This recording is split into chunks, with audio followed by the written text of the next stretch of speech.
Yeah, definitely. I think the team shape was very well organized. The work rate from the boys, even the subs that came in, we limited them to some long range strikes that Quillen Roberts dealt with quite easily. It was only one that was laid on where he's had to tip one around the post. But all in all, that team is top of the league and they're still undefeated.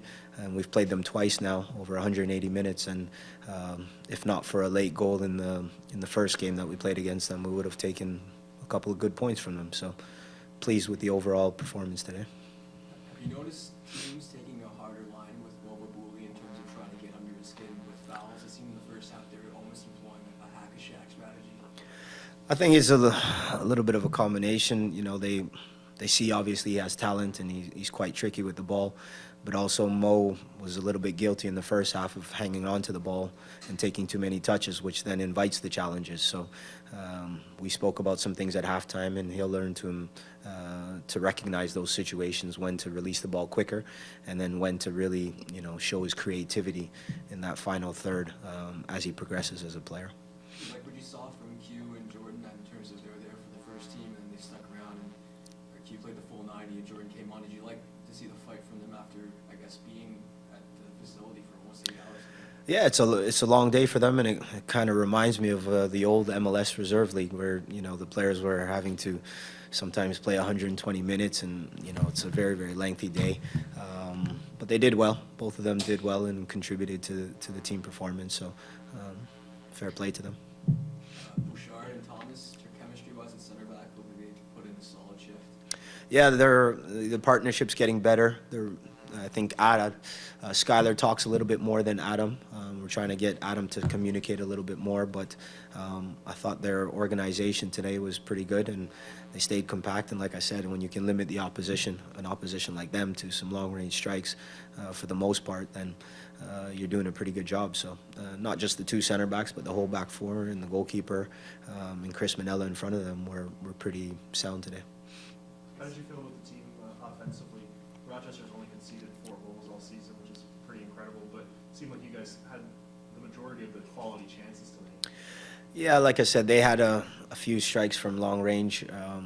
We're evolving as a team now, so this is the first home game, so the players have to understand how to play at home, and I thought we could have done a better job of possessing the ball more in their final third. We didn't really get, except for a few occasions, some penetration in behind them, or trying to get some more strikes off on target. So I think we just could have done a little bit more of a better job being a little bit more incisive. But when a team doesn't concede very many goals, as you can see, their shape is pretty good. They're organized, they're working hard, and they're a pretty big physical team as well in terms of their back four. So, but it's something we'll continue to work on the training ground, trying to get better in that attack in third, which that's the sharp end. That's the most difficult part to accomplish in football.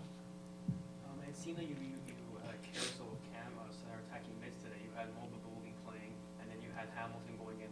He came on. You had Luca Uccello go in during the last half an hour. Why were you trying to switch between center attacking mids? Well, we wanted to get some fresh legs on. So once Jordan went on for Edwin Rivas, a little bit of fresh legs up the top, and then Manu Aparicio came on for Massimo Mirabelli. So I wanted to then push Mo up a little bit further, and I thought we could get Luca Uccello behind their midfield, driving out of midfield, and he's a pretty good goal scorer as well. Also, their left side was a little bit dangerous and pushing forward, so I knew the industry from Manu Aparicio would give us a bit of legs on the right side to help out West. So that was sort of the thinking. Obviously, this was a very defensive game for you guys. Were you looking to be more defensive, or were you just trying to wait till Rochester pushed up and then capitalize on that?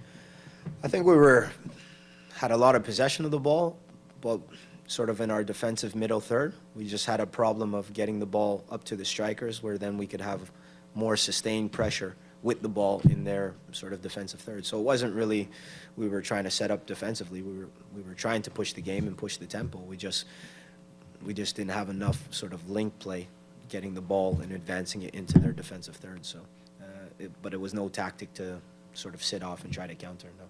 You mentioned the left side and how dangerous they were, and I noticed that Wesley Sharpie played really far out. It gives you a definite offensive advantage. when the ball comes in your favor. Is this something that indicates your trust towards him, or is it more just his natural ability that you like playing on that floor? No, I mean, Wes is a player who's got great energy levels and he likes to get forward. You know, in the system that we play, we try to get our fullbacks high in advance into the attacking positions. We didn't get as much of it as I would have liked tonight, but, you know, I trust Wes just as I trust all the other players. So, you know, he wants to get forward. That's his natural tendencies. And as the season progresses, we would like to see even more. You used Fabrizi on the right and you take out Sharpie.